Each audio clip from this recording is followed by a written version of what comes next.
ਹਾਂਜੀ, ਸਾਡੇ ਪਿੰਡ ਦੇ ਵਿੱਚ ਜਿਸ ਤਰ੍ਹਾਂ ਪਾਕਿਸਤਾਨ ਆਰਮੀ ਦਾ ਹੈ ਜੀ ਨਾ ਨਿਸ਼ਾਨੇ ਹੈਦਰ, ਅਤੇ ਇਸ ਤਰ੍ਹਾਂ ਬ੍ਰਿਟਿਸ਼ ਆਰਮੀ ਦਾ ਜਿਹੜਾ ਵਿਕਟੋਰੀਆ ਕਰਾਸ ਆ ਉਹ ਸਾਡੇ ਪਿੰਡ ਦੇ ਵਿੱਚ ਹੈ। ਫਜ਼ਲ ਸਾਹਿਬ ਸੀਗੇ ਅਤੇ ਉਹਨਾਂ ਨੂੰ ਮਿਲਿਆ ਸੀ, ਅਤੇ 2 ਮੁਰੱਬੇ ਰਕਬਾ ਵੀ ਵਿਕਟੋਰੀਆ ਕਰਾਸ ਦਾ ਸਾਡੇ ਪਿੰਡ ਦੇ ਵਿੱਚ ਉਹਨਾਂ ਨੂੰ ਮਿਲਿਆ ਸੀ। ਇਤਫਾਕ ਹੈ। ਹਾਂਜੀ, ਬਹੁਤ ਅੱਲਾ ਦਾ ਸ਼ੁਕਰ ਹੈ ਜੀ। ਅਸੀਂ ਤਿੰਨੋਂ ਹੀ ਨੰਬਰਦਾਰ ਇੱਕ ਦੂਸਰੇ ਨਾਲ ਮਸ਼ਵਰੇ ਨਾਲ ਚੱਲਦੇ ਹਾਂ। ਸਿਆਸਤ ਦੇ ਵਿੱਚ ਬੇਸ਼ੱਕ ਕੋਈ ਹੋਵੇ ਵੀ, ਲੇਕਿਨ ਉਸ ਤੋਂ ਇਲਾਵਾ ਨੰਬਰਦਾਰੀ ਕੌਸ 'ਤੇ ਹਮੇਸ਼ਾ ਇਕੱਠੇ ਰਹੇ ਹਾਂ ਅਤੇ ਮਿਲ ਜੁਲ ਕੇ ਹੀ ਫੈਸਲਾ ਕਰਦੇ ਹਾਂ। ਨਹੀਂ ਜੀ, ਬਹੁਤ ਮੁਸੀਬਤਾਂ ਦਾ ਸਾਹਮਣਾ ਕੀਤਾ, ਬੜੀ ਮੁਸ਼ਕਿਲ ਹਾਲਾਤ ਦੇਖੇ ਉਹਨਾਂ ਨੇ, ਕਿਉਂਕਿ ਪਿੰਡ ਜਿਹੜਾ ਸੀ ਨਾ ਜੀ ਸਾਡੇ ਬਜ਼ੁਰਗਾਂ ਦਾ ਗੁਜਰਪੁਰ, ਉਹਦੇ 'ਤੇ ਹਮਲਾ ਹੋ ਗਿਆ ਸੀ। ਅੱਛਾ ਜੀ। ਸਿੱਖਾਂ ਨੇ ਹਮਲਾ ਕਰਤਾ ਸੀ ਅਤੇ ਉੱਥੇ ਬਹੁਤ ਜ਼ਿਆਦਾ ਜਿਹੜੇ ਨਾ ਜੀ ਲੋਕ ਸ਼ਹੀਦ ਹੋ ਗਏ ਸੀ। ਮੇਰੇ ਅੱਬੂ ਦੀ ਵੀ ਜਿਹੜੀ ਗਰਦਨ 'ਤੇ ਨਾ ਤਲਵਾਰ ਲੱਗੀ ਸੀ, ਉਹਨਾਂ ਦੀ ਗਰਦਨ ਵੀ ਅੱਧੀ ਤੋਂ ਜ਼ਿਆਦਾ ਨਾ ਇੱਥੇ ਤੱਕ ਜਿਹੜੀ ਨਾ ਜੀ ਇੰਜਰ ਸੀਗੇ। ਹਾਂਜੀ, ਉਹ ਬਸ ਸਮਝ ਲਓ ਕਿ ਅੱਲਾਹ ਤਾਲਾ ਨੇ ਉਹਨਾਂ ਨੂੰ ਦੂਸਰੀ ਜ਼ਿੰਦਗੀ ਦਿੱਤੀ, ਅਤੇ ਬਹੁਤ ਮੁਸ਼ਕਿਲ ਹਾਲਾਤ ਦੇਖੇ ਸਾਡੇ ਸਾਰੇ ਨਾ ਜੀ ਪਿੰਡ ਵਾਲਿਆਂ ਨੇ। ਉੱਥੋਂ ਜਿਹੜੇ ਗੁਜਰ ਪਿੰਡ 'ਚੋਂ ਉੱਠ ਕੇ ਆਏ ਸੀ, ਸਾਰਿਆਂ ਨੇ ਬੜੇ ਮੁਸ਼ਕਿਲ ਹਾਲਾਤ ਦੇ ਨਾਲ ਪਹੁੰਚੇ ਇੱਥੇ। ਬਿਸਮਿਲ੍ਲਾਹਿਰਰਹਿਮਾਨਿਰਰਹੀਮ। अस्सलाम वालेकुम नाज़रीन, ਤੁਸੀਂ ਵੇਖ ਰਹੇ ਹੋ ਸ਼ਹੀਨ ਆਫ ਏਸ਼ੀਆ ਅਤੇ ਮੈਂ ਤੁਹਾਡਾ ਮੇਜ਼ਬਾਨ ਸ਼ਹਿਬਾਜ਼ ਸ਼ਹੀਨ ਜੀ। ਮੇਰੇ ਨਾਲ ਮੌਜੂਦ ਨੇ ਜੀ ਚੌਧਰੀ ਵਸੀਮ ਸਾਹਿਬ ਨੰਬਰਦਾਰ, ਜੋ ਕਿ 448 ਗਾਬੇ ਨਿਸ਼ਾਰਨ ਨੂਰਪੁਰਾ ਦੇ ਨੰਬਰਦਾਰ ਨੇ। ਸੋ ਇਹਨਾਂ ਨਾਲ ਅਸੀਂ ਇਸ ਪਿੰਡ ਦੀ ਹਿਸਟਰੀ ਦੇ ਹਵਾਲੇ ਦੇ ਨਾਲ ਕੋਈ ਗੱਲਬਾਤ ਕਰਾਂਗੇ ਜੀ। अस्सलाम वालेकुम ਜੀ। ਵਾਲੇਕੁਮ ਸਲਾਮ ਜੀ। ਨੰਬਰਦਾਰ ਜੀ, ਕੀ ਹਾਲ ਹੈ ਜੀ? ਠੀਕ ਠਾਕ ਜੀ? ਹਾਂਜੀ, ਅੱਲਾ ਦਾ ਕਰਮ ਸ਼ੁਕਰ ਹੈ ਜੀ, ਤੁਸੀਂ ਸੁਣਾਓ ਜੀ? ਅੱਲਾ ਦੀ ਜ਼ਾਤ ਦਾ ਸ਼ੁਕਰ ਹੈ ਜੀ, ਖੈਰ ਹੈ ਜੀ। ਨੰਬਰਦਾਰ ਜੀ, ਤੁਹਾਡੇ ਬਜ਼ੁਰਗਾਂ ਦਾ ਕੀ ਨਾਮ ਜੀ? ਚੌਧਰੀ ਮੁਹੰਮਦ ਸਦੀਕ ਜੀ। ਤੁਹਾਡੇ ਬਜ਼ੁਰਗ ਜਿਹੜੇ ਨੇ ਜੀ, ਇਹ ਮਾਈਗ੍ਰੇਟ ਕਰਕੇ ਉਧਰੋਂ ਆਏ ਜੀ? ਹਾਂਜੀ, ਇੰਡੀਆ 'ਚੋਂ ਆਏ ਜੀ। ਉਧਰ ਕਿਹੜਾ ਇਲਾਕਾ, ਜ਼ਿਲ੍ਹਾ ਸੀ ਜੀ ਉਹਨਾਂ ਦਾ? ਜ਼ਿਲ੍ਹਾ ਜਲੰਧਰ, ਤਹਿਸੀਲ ਨਵਾਂ ਸ਼ਹਿਰ ਜੀ, ਪਿੰਡ ਸੀ ਗੁਜਰਪੁਰ।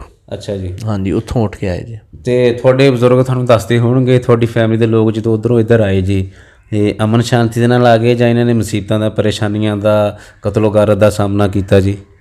ਨਹੀਂ ਜੀ, ਬਹੁਤ ਮੁਸੀਬਤਾਂ ਦਾ ਸਾਹਮਣਾ ਕੀਤਾ, ਬੜੀ ਮੁਸ਼ਕਿਲ ਹਾਲਾਤ ਦੇਖੇ ਉਹਨਾਂ ਨੇ, ਕਿਉਂਕਿ ਪਿੰਡ ਜਿਹੜਾ ਸੀ ਨਾ ਜੀ ਸਾਡੇ ਬਜ਼ੁਰਗਾਂ ਦਾ ਗੁਜਰਪੁਰ, ਉਹਦੇ 'ਤੇ ਹਮਲਾ ਹੋ ਗਿਆ ਸੀ। ਅੱਛਾ ਜੀ। ਸਿੱਖਾਂ ਨੇ ਹਮਲਾ ਕਰਤਾ ਸੀ ਅਤੇ ਉੱਥੇ ਬਹੁਤ ਜ਼ਿਆਦਾ ਜਿਹੜੇ ਨਾ ਜੀ ਲੋਕ ਸ਼ਹੀਦ ਹੋ ਗਏ ਸੀ। ਸਾਡੀ ਆਪਣੀ ਫੈਮਿਲੀ 'ਚੋਂ ਮੇਰੇ ਦਾਦਾ ਜੀ, ਦਾਦੀ, ਇੱਕ ਚਾਚਾ ਜੀ ਸੀਗੇ, ਇੱਕ ਫੁੱਫੋ ਸੀਗੇ। ਉਹ ਛੋਟੇ ਹੁੰਦੇ ਹੀ ਨਾ ਜੀ ਚਾਚਾ ਜੀ ਅਤੇ ਫੁੱਫੋ ਕੋਈ 4-5 ਸਾਲ ਜਾਂ ਇਸ ਤੋਂ ਵੀ ਥੋੜ੍ਹੀ ਉਮਰ ਸੀ, ਉੱਥੇ ਉਹ ਸਾਰੇ ਸ਼ਹੀਦ ਹੋ ਗਏ ਸੀ। ਮੇਰੇ ਅੱਬੂ ਦੀ ਵੀ ਜਿਹੜੀ ਗਰਦਨ 'ਤੇ ਨਾ ਤਲਵਾਰ ਲੱਗੀ ਸੀ, ਉਹਨਾਂ ਦੀ ਗਰਦਨ ਵੀ ਅੱਧੀ ਤੋਂ ਜ਼ਿਆਦਾ ਨਾ ਇੱਥੇ ਤੱਕ ਜਿਹੜੀ ਨਾ ਜੀ ਇੰਜਰ ਸੀਗੇ। ਹਾਂਜੀ, ਉਹ ਬਸ ਸਮਝ ਲਓ ਕਿ ਅੱਲਾਹ ਤਾਲਾ ਨੇ ਉਹਨਾਂ ਨੂੰ ਦੂਸਰੀ ਜ਼ਿੰਦਗੀ ਦਿੱਤੀ, ਅਤੇ ਬਹੁਤ ਮੁਸ਼ਕਿਲ ਹਾਲਾਤ ਦੇਖੇ ਸਾਡੇ ਸਾਰੇ ਨਾ ਜੀ ਪਿੰਡ ਵਾਲਿਆਂ ਨੇ। ਉੱਥੋਂ ਜਿਹੜੇ ਗੁਜਰ ਪਿੰਡ 'ਚੋਂ ਉੱਠ ਕੇ ਆਏ ਸੀ, ਸਾਰਿਆਂ ਨੇ ਬੜੇ ਮੁਸ਼ਕਿਲ ਹਾਲਾਤ ਦੇ ਨਾਲ ਪਹੁੰਚੇ ਇੱਥੇ। ਅਤੇ ਇੱਥੇ ਆ ਕੇ ਜੀ ਤੁਹਾਨੂੰ ਨੰਬਰਦਾਰੀ ਸਟਾਰਟ 'ਚ ਇਸ ਪਿੰਡ 'ਚ ਮਿਲ ਗਈ ਜਾਂ ਬਾਅਦ ਦੇ ਵਿੱਚ ਆਈ ਜੀ? ਇਹ ਮੇਰੇ ਵਾਲਦ ਸਾਹਿਬ ਨੰਬਰਦਾਰ ਸੀਗੇ ਜੀ, ਅਤੇ ਉਹਨਾਂ ਤੋਂ ਬਾਅਦ ਫਿਰ ਮੈਂ ਨੰਬਰਦਾਰ ਬਣਿਆ ਜੀ। ਅੱਛਾ, ਤੁਹਾਡੀ ਫੈਮਿਲੀ 'ਚ ਨੰਬਰਦਾਰੀ ਪਾਕਿਸਤਾਨ 'ਚ ਹੀ ਆਈ ਜਾਂ ਕਿ ਪਾਕਿਸਤਾਨ ਬਣਨ ਤੋਂ ਪਹਿਲਾਂ ਉੱਧਰ ਵੀ ਤੁਹਾਡੀ ਫੈਮਿਲੀ 'ਚ ਨੰਬਰਦਾਰੀ ਹੈ ਸੀ? ਪਾਕਿਸਤਾਨ ਬਣਨੇ ਤੋਂ ਪਹਿਲੇ ਵੀ ਉੱਧਰ ਵੀ ਜਿਹੜੀ ਹੈ ਨਾ ਜੀ ਸਾਡੀ ਫੈਮਿਲੀ 'ਚੋਂ ਹੀ ਸੀਗੀ। ਕੋਈ ਤੁਹਾਨੂੰ ਯਾਦ ਆ ਆਪਣੇ ਬਜ਼ੁਰਗਾਂ ਦੇ ਨਾਮ ਜਿਹੜੇ ਨੰਬਰਦਾਰ ਸੀਗੇ ਉੱਧਰ? ਹਾਂਜੀ, ਉੱਥੋਂ ਜੀ ਬਾਬਾ ਜੀ ਸੂਬਾ ਖਾਂ ਨੰਬਰਦਾਰ ਬੜੇ ਮਸ਼ਹੂਰ ਸੀਗੇ ਗੁਜਰਪੁਰ ਪਿੰਡ ਦੇ ਵਿੱਚੋਂ। ਤੁਹਾਡੇ ਵਡੇਰੇ ਸੀਗੇ ਜੀ? ਹਾਂਜੀ, ਵਡੇਰੇ ਸੀਗੇ, ਅਤੇ ਨੰਬਰਦਾਰੀ ਜਿਹੜੀ ਹੈ ਨਾ ਉਹ ਉੱਥੋਂ ਹੀ ਚੱਲਦੀ ਆ ਰਹੀ। ਅੱਛਾ ਜੀ। ਹਾਂਜੀ। ਪਾਕਿਸਤਾਨ 'ਚ ਤੁਹਾਡੀ ਫੈਮਿਲੀ 'ਚ ਸਭ ਤੋਂ ਪਹਿਲੇ ਤੁਹਾਡੇ ਬਜ਼ੁਰਗ ਅੱਬਾ ਜੀ ਸਦੀਕ ਸਾਹਿਬ ਬਣੇ ਜੀ? ਹਾਂਜੀ, ਮੇਰੇ ਅੱਬੂ ਨੰਬਰਦਾਰ ਬਣੇ, ਉਹਨਾਂ ਤੋਂ ਬਾਅਦ ਮੈਂ ਬਣਿਆ। ਮੇਰੇ ਅੱਬੂ ਤੋਂ ਪਹਿਲੇ ਅੱਲਾ ਬਖਸ਼ ਨੰਬਰਦਾਰ ਸਾਹਿਬ ਸੀਗੇ, ਉਹ ਮੇਰੇ ਨਾ ਦਾਦਾ ਜੀ ਦੇ ਕਜ਼ਨ ਸੀਗੇ। ਅੱਛਾ ਜੀ। ਕਿਉਂਕਿ ਸਾਡੇ ਬਾਕੀ ਸਾਰੀ ਫੈਮਿਲੀ ਤਾਂ ਉੱਧਰ ਤੁਹਾਨੂੰ ਮੈਂ ਦੱਸਿਆ ਨਾ ਜੀ। ਹਾਂਜੀ, ਉਹਨਾਂ ਤੋਂ ਬਾਅਦ ਫਿਰ ਮੇਰੇ ਅੱਬੂ, ਉਹਨਾਂ ਦੇ ਕਿਉਂਕਿ ਬੇਟਾ ਕੋਈ ਨਹੀਂ ਸੀ। ਅੱਛਾ ਜੀ। ਫਿਰ ਅੱਬੂ ਨੰਬਰਦਾਰ ਬਣੇ ਉਹਨਾਂ ਤੋਂ ਬਾਅਦ। ਅਤੇ ਤੁਸੀਂ ਆਪਣੇ ਦੱਸਿਆ ਕਿ ਤੁਹਾਡੇ ਚਾਚਾ ਜੀ ਵੀ ਉੱਧਰ ਸ਼ਹੀਦ ਹੋ ਗਏ, ਅਤੇ ਤੁਹਾਡੇ ਅੱਬੂ ਜੀ ਇਕੱਲੇ ਭਾਈ ਇੱਧਰ ਆਏ ਨੇ, ਉੱਧਰੋਂ ਜਾ ਕੇ ਹੋਰ ਵੀ ਤੁਹਾਡੇ ਚਾਚਾ ਜੀ ਆਏ ਇੱਧਰ ਜੀ? ਨਹੀਂ, ਮੇਰੇ ਅੱਬੂ ਇਕੱਲੇ ਹੀ ਭਾਈ ਸੀਗੇ, ਅਤੇ ਉਹਨਾਂ ਦੇ ਚਾਚੇ ਸੀਗੇ। ਅੱਛਾ ਜੀ। ਬਾਬਾ ਜੀ ਸਰਦਾਰ ਅਤੇ ਸ਼ਾਹ ਮੁਹੰਮਦ, 2 ਚਾਚੇ ਸੀਗੇ ਉਹਨਾਂ ਦੇ, ਮੇਰੇ ਅੱਬੂ ਦੇ। ਅੱਬੂ ਮੇਰੇ ਆਪਣੇ ਭੈਣ ਭਾਈਆਂ 'ਚੋਂ ਇਕੱਲੇ ਹੀ ਆਏ। ਅਤੇ ਨੰਬਰਦਾਰ ਜੀ, ਤੁਹਾਡੇ ਬਜ਼ੁਰਗ ਸਦੀਕ ਗੁੱਜਰ ਸਾਹਿਬ ਜੀ ਨੰਬਰਦਾਰ, ਉਹਨਾਂ ਦੇ ਕਿੰਨੇ ਬੱਚੇ ਸੀਗੇ, ਯਾਨੀ ਤੁਸੀਂ ਕਿੰਨੇ ਭੈਣ ਭਰਾ ਹੋ ਜੀ? ਅਸੀਂ 3 ਭਾਈ ਅਤੇ 1 ਭੈਣ ਜੀ। ਅੱਛਾ ਜੀ। ਅਤੇ ਭਰਾਵਾਂ 'ਚ ਤੁਹਾਡਾ ਪਹਿਲਾ ਨੰਬਰ ਹੈ ਜੀ? ਨਹੀਂ, ਮੈਂ ਸਭ ਤੋਂ ਛੋਟਾ ਭੈਣ ਭਾਈਆਂ 'ਚੋਂ। ਅੱਛਾ, ਅਤੇ ਨੰਬਰਦਾਰੀ ਤੁਹਾਡੇ ਕੋਲ ਆਈ ਜੀ? ਜਿਸ ਤਰ੍ਹਾਂ ਮੇਰੇ ਅੱਬੂ ਬਿਮਾਰ ਸੀਗੇ ਨਾ ਜੀ, ਫਿਰ ਉਹਨਾਂ ਦੀ ਜਦੋਂ ਡੈਥ ਹੋਈ ਹੈ, ਅਤੇ ਕੁਦਰਤੀ ਬੜੇ ਭਾਈ ਨੇ ਹੀ ਨੰਬਰਦਾਰ ਬਣਨਾ ਹੁੰਦਾ, ਲੇਕਿਨ ਉਹ ਬਾਹਰ ਸੀਗੇ ਸਪੇਨ, ਅੱਛਾ ਜੀ। ਤੇ ਉਹ ਉੱਥੋਂ ਆ ਨਹੀਂ ਸਕਦੇ ਸੀ। ਅੱਛਾ ਜੀ। ਤੇ ਉਹਨਾਂ ਦੇ ਜਿਹੜੇ ਛੋਟੇ ਸੀ ਭਾਈ, ਉਹਨਾਂ ਦੀ ਵੀ ਡੈਥ ਹੋ ਗਈ ਹੈ, ਨਈਮ ਸਾਹਿਬ। ਅੱਛਾ ਜੀ। ਤੇ ਉਹ ਬੈਂਕ 'ਚ ਮੁਲਾਜ਼ਮ ਸੀਗੇ ਤੇ ਉਹਨਾਂ ਕੋਲ ਟਾਈਮ ਨਹੀਂ ਸੀ। ਉਹਨਾਂ ਨੇ ਵੀ ਕਿਹਾ ਵੀ ਨਹੀਂ, ਮੈਂ ਕਿਉਂਕਿ ਉਸ ਵੇਲੇ ਪੜ੍ਹਦਾ ਸੀ ਅੱਛਾ ਜੀ। ਤੇ 22-23 ਸਾਲ ਉਮਰ ਸੀ ਤੇ ਫਾਰਗ ਸੀ, ਤੇ ਉਹਨਾਂ ਨੇ ਕਿਹਾ ਇਹਨੂੰ ਹੀ ਨੰਬਰਦਾਰ ਬਣਾ ਦਿਓ। ਇਹ ਕਿਹੜੇ ਸਾਲ 'ਚ ਤੁਹਾਡੇ ਬਜ਼ੁਰਗਾਂ ਦਾ ਇੰਤਕਾਲ ਹੋਇਆ ਜੀ? 2003 ਜੀ। ਅੱਛਾ, ਤੁਸੀਂ 2003 ਤੋਂ ਬਾਅਦ ਫਿਰ ਨੰਬਰਦਾਰ ਤੁਸੀਂ ਬਣ ਗਏ ਜੀ? ਹਾਂਜੀ, 2003 ਤੋਂ ਮੈਂ ਨੰਬਰਦਾਰ ਮੁਕਰਰ ਹੋਇਆ ਜੀ। ਅੱਛਾ ਨੰਬਰਦਾਰ ਜੀ, ਤੁਹਾਡੇ ਬਜ਼ੁਰਗ ਵੀ ਨੰਬਰਦਾਰ ਰਹੇ ਜੀ ਇੱਕ ਅਰਸਾ, ਤੇ ਉਸ ਤੋਂ ਬਾਅਦ ਤੁਸੀਂ ਵੀ ਨੰਬਰਦਾਰ ਹੋਇਆਂ ਨੂੰ ਤੁਹਾਨੂੰ ਇਸ ਟਾਈਮ 18-19 ਸਾਲ ਹੋ ਗਏ ਜੀ। ਤੇ ਤੁਹਾਡੀ ਨੰਬਰਦਾਰੀ ਦੇ ਦੌਰ ਦੇ ਵਿੱਚ ਜੀ ਤੁਸੀਂ ਕੋਈ ਪਿੰਡ ਦੀ ਬਿਹਤਰੀ ਵਾਸਤੇ ਕੋਈ ਐਫਰਟ ਹੋਈ ਤੁਹਾਡੇ ਕੋਲੋਂ ਜਾਂ ਤੁਹਾਡੇ ਬਜ਼ੁਰਗਾਂ ਕੋਲੋਂ, ਜਿਹਦੇ ਤੁਹਾਨੂੰ ਮਾਣ ਹੋਵੇ ਕਿ ਸਾਡੇ ਕੋਲ ਬਹੁਤ ਭਲਾਈ ਦਾ ਤੇ ਚੰਗਾ ਕੰਮ ਹੋਇਆ ਜੀ? ਬਸ ਜੀ, ਜਦੋਂ ਦੇ ਵੀ ਮੈਂ ਨੰਬਰਦਾਰ ਬਣਿਆ, ਕੋਸ਼ਿਸ਼ ਕੀਤੀ ਹੈ ਕਿ ਕਿਸੇ ਦਾ ਜਿਹੜਾ ਵੀ ਕੋਈ ਲੋਕਾਂ ਦਾ ਕੰਮ ਹੈ ਉਹਦੇ ਵਿੱਚ ਵੱਧ ਚੜ੍ਹ ਕੇ ਹਿੱਸਾ ਲਈਏ। ਸਪੋਰਟਸ ਦੇ ਵਿੱਚ ਵੱਧ ਚੜ੍ਹ ਕੇ ਹਿੱਸਾ ਲੈ ਰਹੇ ਹਾਂ ਜੀ। ਤੇ ਬਾਕੀ ਵੀ ਹਰ ਕੰਮ ਦੇ ਵਿੱਚ ਕੋਸ਼ਿਸ਼ ਕਰੀਦੀ ਹੈ ਕਿ ਸਾਰੇ ਭਾਈਆਂ ਦੇ ਨਾਲ ਲੱਗ ਕੇ ਚੱਲੀਏ, ਕੋਈ ਪਿੰਡ ਦੇ ਫਾਇਦੇ ਦਾ ਜਿਹੜਾ ਵੀ ਹੈ ਨਾ ਜੀ, ਕੋਈ ਸਿਲਸਿਲਾ ਉਹਨੂੰ ਜਾਰੀ ਰੱਖੀਏ। ਤੁਹਾਡੇ ਤੋਂ ਇਲਾਵਾ ਵੀ ਪਿੰਡਾਂ 'ਚ ਨੰਬਰਦਾਰ ਆ ਜਾਂ ਤੁਸੀਂ ਇਕਲੌਤੇ ਨੰਬਰਦਾਰ ਆ ਜੀ? ਕਈਆਂ ਪਿੰਡਾਂ 'ਚ ਇੱਕ ਤੋਂ ਜ਼ਿਆਦਾ ਨੰਬਰਦਾਰ ਹੁੰਦੇ, ਕਈਆਂ ਪਿੰਡਾਂ 'ਚ ਇੱਕ ਨੰਬਰਦਾਰ ਹੁੰਦਾ ਜੀ। ਨਹੀਂ, ਸਾਡੇ ਪਿੰਡ 'ਚ 3 ਨੰਬਰਦਾਰੀਆਂ ਜੀ। 3 ਨੰਬਰਦਾਰੀਆਂ ਜੀ। ਮਹਿਮੂਦ ਅਲ ਹਸਨ ਨੰਬਰਦਾਰ ਸਾਹਿਬ ਨੇ, ਤਾਹਾ ਮੁਜ਼ੱਫਰ ਨੰਬਰਦਾਰ ਸਾਹਿਬ ਇਸ ਟਾਈਮ ਮੌਜੂਦਾ ਜੀ? ਮੌਜੂਦਾ ਜੀ। ਠੀਕ ਜੀ। ਹਾਂਜੀ। ਤੇ ਤੀਸਰੇ ਨੰਬਰਦਾਰ ਜੀ ਤੁਸੀਂ? ਹਾਂਜੀ, ਤੀਸਰਾ ਮੈਂ ਜੀ। ਅੱਛਾ ਜੀ, ਤੁਹਾਡੇ ਪਿੰਡ ਦੇ ਵਿੱਚ ਹੀ ਤੁਸੀਂ 3 ਨੰਬਰਦਾਰ ਆ ਜੀ ਇਸ ਟਾਈਮ। ਚਲੋ, ਕੋਈ ਸਿਆਸੀ ਤੌਰ ਦੇ ਉੱਤੇ ਬੰਦੇ ਦੀ, ਮਜ਼ਹਬੀ ਤੌਰ ਦੇ ਉੱਤੇ, ਸਿਆਸੀ ਤੌਰ, ਹਰ ਬੰਦੇ ਦੀ ਆਪਣੀ ਰਗਬਤ ਹੁੰਦੀ ਹੈ, ਹਰ ਕਿਸੇ ਦੀ ਆਪਣੀ ਲਾਈਨ ਹੁੰਦੀ ਹੈ, ਕੋਈ ਕਿਸੇ ਜਮਾਤ ਨੂੰ ਪਸੰਦ ਕਰਦਾ। ਤੇ ਓਵਰਆਲ ਤੁਹਾਡੀ ਨੰਬਰਦਾਰਾਂ ਦੀ ਆਪਸ ਦੇ ਵਿੱਚ ਸੋਹਰਾ ਜੀ ਪਿੰਡ ਦੇ ਮਾਮਲਾਤ ਦੇ ਵਿੱਚ ਜੀ ਇਤਫਾਕ ਆ ਜੀ? ਹਾਂਜੀ, ਬਹੁਤ ਅੱਲਾ ਦਾ ਸ਼ੁਕਰ ਹੈ ਜੀ। ਅਸੀਂ ਤਿੰਨੋਂ ਹੀ ਨੰਬਰਦਾਰ ਇੱਕ ਦੂਸਰੇ ਨਾਲ ਮਸ਼ਵਰੇ ਨਾਲ ਚੱਲਦੇ ਹਾਂ। ਮਾਸ਼ਾਅੱਲਾ। ਸਿਆਸਤ ਦੇ ਵਿੱਚ ਬੇਸ਼ੱਕ ਕੋਈ ਹੋਵੇ ਵੀ, ਲੇਕਿਨ ਉਸ ਤੋਂ ਇਲਾਵਾ ਨੰਬਰਦਾਰੀ ਕੌਸ 'ਤੇ ਹਮੇਸ਼ਾ ਇਕੱਠੇ ਰਹੇ ਹਾਂ ਅਤੇ ਮਿਲ ਜੁਲ ਕੇ ਹੀ ਫੈਸਲਾ ਕਰਦੇ ਹਾਂ। ਤੇ ਨੰਬਰਦਾਰ ਜੀ, ਕਿਹਾ ਜਾਂਦਾ ਕਿ ਤੁਹਾਡੇ ਪਿੰਡ ਦੇ ਵਿੱਚ ਪਹਿਲੇ ਸਪੋਰਟਸ ਗਰਾਊਂਡ ਨਹੀਂ ਸੀ ਹੈਗਾ, ਲੇਕਿਨ ਫਿਰ ਤੁਸੀਂ ਸਪੋਰਟਸ ਮੇਲਾ ਤੁਸੀਂ ਬੜੇ ਟਾਈਮ ਤੋਂ ਉਹਨੂੰ ਆਰਗੇਨਾਈਜ਼ ਕਰ ਰਹੇ ਹੋ, ਤੇ ਫਿਰ ਤੁਸੀਂ ਕਿੱਥੇ ਕਰਦੇ ਸੀਗੇ, ਕਿਸ ਤਰ੍ਹਾਂ ਮੈਨੇਜ ਕਰਦੇ ਸੀ? ਇਹ ਗਰਾਊਂਡ ਨਹੀਂ ਸੀਗਾ ਜੀ। ਜਦੋਂ ਅਸੀਂ ਫੁੱਟਬਾਲ ਸਟਾਰਟ ਕੀਤਾ ਖੇਲਦੇ, ਤਕਰੀਬਨ 5-7 ਸਾਲ ਅਸੀਂ ਸਾਡੇ ਨਾ ਜੀ ਖੇਲਣੇ ਤੋਂ ਬਾਅਦ ਗਰਾਊਂਡ ਜਿਹੜਾ ਆ ਉਹ ਸਾਨੂੰ ਮਿਲਿਆ। ਅਤੇ ਪਹਿਲੇ ਅਸੀਂ ਤਕਰੀਬਨ ਨਾ 2 ਟੂਰਨਾਮੈਂਟ ਖੇਤਾਂ ਦੇ ਵਿੱਚ ਨਾ ਜੀ, ਪਿੰਡ ਦੀ ਇਸ ਸਾਈਡ 'ਤੇ ਚੜ੍ਹਦੀ ਸਾਈਡ 'ਤੇ ਗਰਾਊਂਡ ਬਣਾ ਕੇ ਅਤੇ ਖੇਤਾਂ ਦੇ ਵਿੱਚ ਕਰਵਾਏ ਆ। ਅਤੇ ਉਸ ਤੋਂ ਬਾਅਦ ਫਿਰ ਅਸੀਂ ਕੋਸ਼ਿਸ਼ ਕੀਤੀ ਹੈ ਅਤੇ ਸਾਨੂੰ ਗਰਾਊਂਡ ਮਿਲ ਗਿਆ ਜੀ। ਉਸ ਤੋਂ ਬਾਅਦ ਫਿਰ ਮੁਸਲਸਲ ਗਰਾਊਂਡ ਦੇ ਵਿੱਚ ਹੀ ਟੂਰਨਾਮੈਂਟ ਕਰਵਾ ਰਹੇ ਹਾਂ। ਨੰਬਰਦਾਰ ਜੀ, ਤੁਹਾਡਾ ਗਰਾਊਂਡ ਤੁਹਾਨੂੰ ਜਦੋਂ ਮਿਲਿਆ ਤੁਸੀਂ ਸਪੈਸ਼ਲੀ ਅਲਾਟ ਕਰਵਾਇਆ, ਔਰ ਗਰਾਊਂਡ ਦੀ ਵਾਲ ਵੀ, ਬਾਉਂਡਰੀ ਵਾਲ ਆ ਜਿਹੜੀ, ਇਹ ਵੀ ਤੁਸੀਂ ਅਲਾਟ ਕਰਵਾਈ, ਔਰ ਉਸ ਨੂੰ ਪਾਣੀ ਵੀ ਲੱਗਦਾ। ਅਤੇ ਇਹ ਜਿਹੜੇ ਮਰਾਹਲ ਆ, ਇਹ ਕਿਸ ਤਰ੍ਹਾਂ ਤੁਹਾਨੂੰ ਮਿਲੇ? ਇਹ ਆਇਆ ਕਿ ਫੁੱਲਾਂ ਦੀ ਸੇਜ ਜਿੱਦਾਂ ਝੋਲੀ 'ਚ ਆ ਕੇ ਪੈ ਗਏ, ਕਿ ਜਾਂ ਇਹਦੇ ਵਾਸਤੇ ਬੜੀ ਐਫਰਟ, ਬੜੀ ਮਿਹਨਤ, ਬੜੀਆਂ ਮੁਖਾਲਫਤਾਂ ਦਾ ਸਾਹਮਣਾ ਕੀਤਾ ਪਿਆ ਜੀ?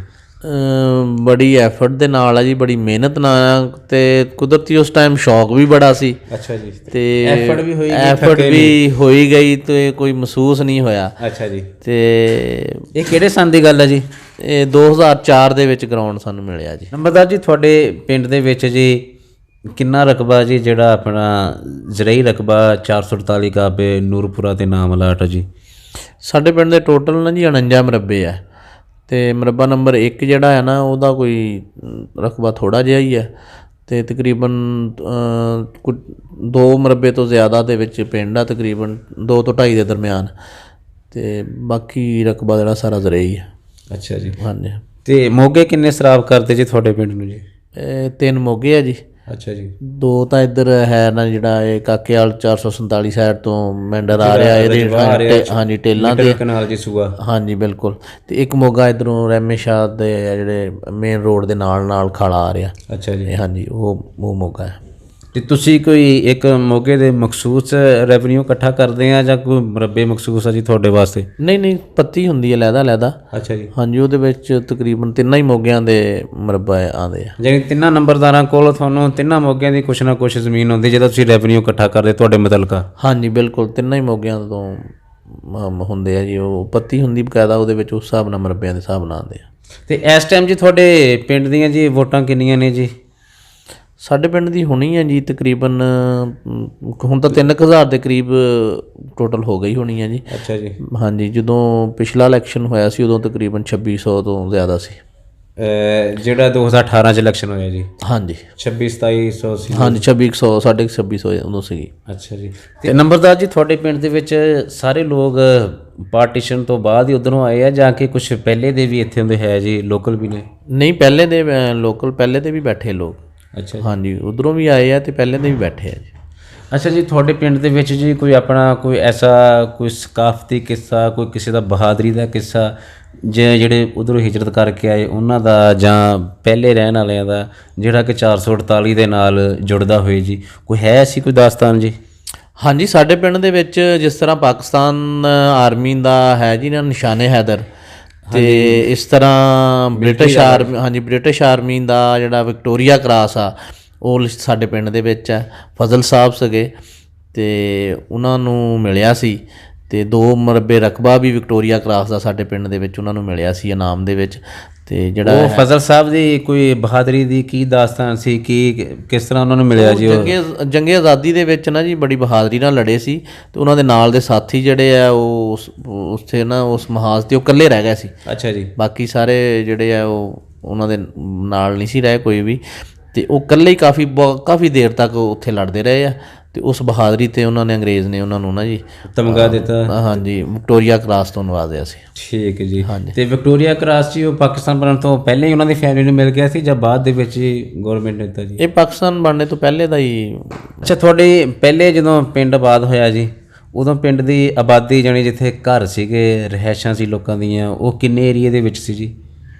1 ਮੁਰੱਬਾ ਪਿੰਡ ਸੀ ਨਾ, ਪੁਰਾਣਾ ਪਿੰਡ ਤਾਂ 1 ਮੁਰੱਬੇ 'ਚ ਆ। ਅੱਛਾ ਜੀ। ਤੇ ਉਸ ਤੋਂ ਬਾਅਦ ਜਿਹੜੀ ਅੱਗੇ ਇਜ਼ਾਫੀ ਆਬਾਦੀ ਦੋਨਾਂ ਸਾਈਡ ਤੇ ਹੀ, ਹੁਣ ਤਾਂ ਤਕਰੀਬਨ ਪਿੰਡ 2.5 ਮੁਰੱਬਿਆਂ 'ਚ ਹੋ ਚੱਲਾ ਜੀ। ਅੱਛਾ ਜੀ, ਇਸ ਪਿੰਡ ਦੇ ਲੈਂਦੇ ਚੜ੍ਹਦੇ ਸੱਜੇ ਖੱਬੇ ਜੀ ਕਿਹੜੇ ਕਿਹੜੇ ਪਿੰਡ ਦਾ ਰਕਬਾ ਹੁੰਦਾ ਜੀ, ਆਬਾਦੀ ਹੁੰਦੀ ਹੈ ਜੀ?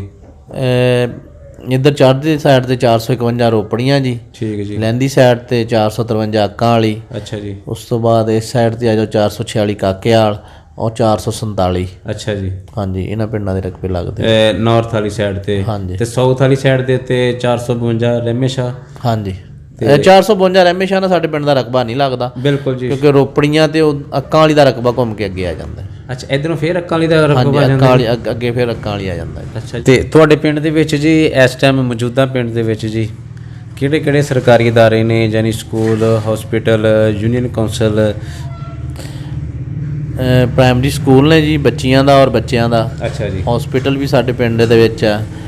ਯੂਨੀਅਨ ਕੌਂਸਲ ਦੀ ਬਿਲਡਿੰਗ ਵੀ ਇੱਥੇ ਹੀ ਹੈ ਜੀ। ਯੂਨੀਅਨ ਕੌਂਸਲ ਵੀ ਇੱਥੇ ਹੈ ਜੀ। ਹਸਪੀਟਲ ਵੀ ਹੈ ਬੱਚਿਆਂ ਦਾ ਔਰ ਬੱਚੀਆਂ ਦੇ ਪ੍ਰਾਇਮਰੀ ਸਕੂਲ ਵੀ ਸਾਡੇ ਪਿੰਡ ਦੇ ਵਿੱਚ ਹੈ ਜੀ। ਠੀਕ ਹੈ ਜੀ। ਹਾਂਜੀ।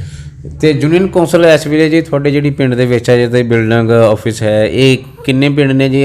ਨਵੇਂ ਜਿਹੜੀ ਆਪਣਾ ਬਾਡੀ ਤਸ਼ਕੀਲ ਦਿੱਤੀ ਗਈ ਹੈ? ਇਹ 4 ਪਿੰਡਾਂ ਦੀ ਯੂਨੀਅਨ ਕੌਂਸਲ ਹੈ ਜੀ। 445, 446, 447 ਔਰ 448। ਅੱਛਾ, ਇਸ ਤੋਂ ਪਹਿਲੇ ਵੀ ਕੋਈ ਚੇਂਜ ਹੁੰਦੇ ਰਹੇ ਪਿੰਡ ਜੀ? ਕੋਈ ਇੱਧਰੋਂ ਨਾਲ ਜੁੜਦੇ ਰਹੇ, ਲੱਥਦੇ ਰਹੇ ਜੀ ਜਾਂ? ਨਹੀਂ, ਸਾਡੀ ਸੇਮ ਹੀ ਚੱਲ ਰਹੀ ਹੈ ਕਾਫੀ ਅਰਸੇ ਦੀ। ਪਿੰਡਾਂ ਦੀ ਬਦਲ ਹੋਈ ਹੈ ਨਾ ਜੀ? ਹਾਂਜੀ, ਸਾਡੀ ਸੇਮ ਹੀ ਚੱਲ ਰਹੀ ਹੈ। ਬਾਕੀ ਕੋਈ ਚੇਂਜ ਹੁੰਦੀਆਂ ਰਹੀਆਂ ਲੇਕਿਨ ਸਾਡੀ ਸੇਮ ਹੀ ਹੈ। ਅੱਛਾ ਜੀ। ਹਾਂਜੀ। ਅੱਛਾ ਜੀ, ਨੰਬਰਦਾਰੀ ਤੋਂ ਇਲਾਵਾ ਤੁਹਾਡੀ ਫੈਮਿਲੀ 'ਚ ਕਿਸੇ ਨੇ ਕੋਈ ਇਲੈਕਸ਼ਨ ਕੰਟੈਸਟ ਕੀਤਾ ਜੀ? ਨਹੀਂ, ਮੈਂ ਹੀ ਇਸ ਦਫਾ ਲੜਿਆ ਸੀ ਜੀ ਇਲੈਕਸ਼ਨ। ਉਸ ਤੋਂ ਪਹਿਲੇ ਮੇਰੇ ਅੱਬੂ ਦੇ ਕਜ਼ਨ ਚੌਧਰੀ ਰਜ਼ਾਕ ਸਾਹਿਬ, ਉਹਨਾਂ ਨੇ ਇੱਕ ਦਫਾ ਉਹ ਨਾਇਬ ਨਾਜ਼ਮ ਹੋਏ ਨੇ ਜੀ। ਇੱਕ ਦਫਾ ਯੂਨੀਅਨ ਕੌਂਸਲ ਦੇ ਚੇਅਰਮੈਨ ਵੀ ਬਣੇ ਨੇ। ਅੱਛਾ ਜੀ। ਤੇ 3 ਦਫਾ BD ਮੈਂਬਰ ਮੁੰਤਖਬ ਹੋਏ ਆ। ਅੱਛਾ ਜੀ। ਤੇ ਜਦੋਂ ਚੇਅਰਮੈਨ ਬਣੇ ਉਦੋਂ BD ਮੈਂਬਰਾਂ ਦੇ ਨਾਲ ਹੀ ਚੇਅਰਮੈਨ ਪਹਿਲੇ ਬਣਦੇ ਸੀ ਨਾ, ਇੱਕ ਦਫਾ ਚੇਅਰਮੈਨ ਵੀ ਬਣੇ। ਜੀ ਨੰਬਰਦਾਰ ਜੀ, ਇਹਦੇ ਨਾਲ ਜੀ ਅਸੀਂ ਤੁਹਾਡਾ ਸ਼ੁਕਰੀਆ ਅਦਾ ਕਰਦੇ ਹਾਂ ਜੀ। ਅਸੀਂ ਤੁਹਾਡੇ ਕੋਲ ਆਏ, ਤੁਸੀਂ ਸਾਨੂੰ ਅੱਛੇ ਤਰੀਕੇ ਦੇ ਨਾਲ ਰਿਸੀਵ ਕੀਤਾ ਔਰ ਸਾਡੇ ਨਾਲ ਮਾਲੂਮਾਤ ਸ਼ੇਅਰ ਕੀਤੀ। ਤੇ ਜਿੰਦੇ ਵਾਸਤੇ ਰਹੋ ਜੀ, ਖੁਸ਼ ਰਹੋ ਜੀ, ਸਲਾਮਤ ਰਹੋ ਜੀ। ਅੱਲਾ ਹਾਫਿਜ਼ ਜੀ। ਅਸਲਾਮ ਵਾਲੇਕੁਮ। ਵਾਲੇਕੁਮ ਸਲਾਮ। ਤੁਹਾਡਾ ਵੀ ਬਹੁਤ ਸ਼ੁਕਰੀਆ ਸ਼ਵਾਸ ਸਾਹਿਬ, ਤੁਸੀਂ ਸਾਡੇ ਕੋਲ ਤਸ਼ਰੀਫ ਲਿਆਏ ਤੇ ਸਾਡੇ ਪਿੰਡ ਦਾ ਵਿਜ਼ਿਟ ਕੀਤਾ, ਸਾਰੇ ਲੋਕਾਂ ਦੇ ਨਾਲ ਇੰਟਰਵਿਊ ਕੀਤਾ ਤੇ ਲੋਕਾਂ ਨੂੰ ਮਿਲੇ। ਤੁਹਾਡਾ ਬਹੁਤ ਸ਼ੁਕਰੀਆ ਜੀ। ਜੀ ਥੈਂਕ ਯੂ।